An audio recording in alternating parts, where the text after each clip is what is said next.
Hallo julle, welkom hier by my.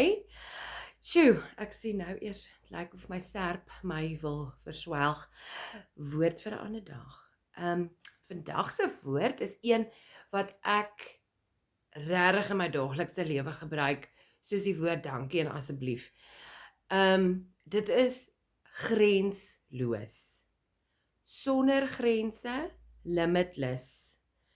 Ja. Ehm hy kan enige kant toe gebruik word. Ek ongelukkig gebruik hom dan nou bietjie meer na die negatiewe kant toe, want die woord in my woordeskat, saam met wat hy loop, is irriteer. Goed kan my grensloos irriteer. Dit is mense wat voor jou inry en dan 20 ry.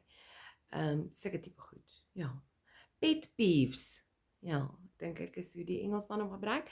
Maar dis soos ek sê, as jy dan 'n liefde in jou hart het, soos ek dan nou het in my 4-jarige, is sy dan nou ook vreeslik oulik en sy gebruik hom in die positiewe.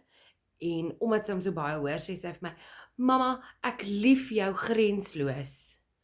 En dit is eintlik so sweet en so adorable, en dan besef mens ook, dis die lekker ding. Dis die lekker ding van die Afrikaanse taal is jy kan vir hom opjuge nes jy wil. So, ons woord is grensloos. Goed of sleg, of iets jou nou irriteer en of iets jou hart nou vinniger laat klop.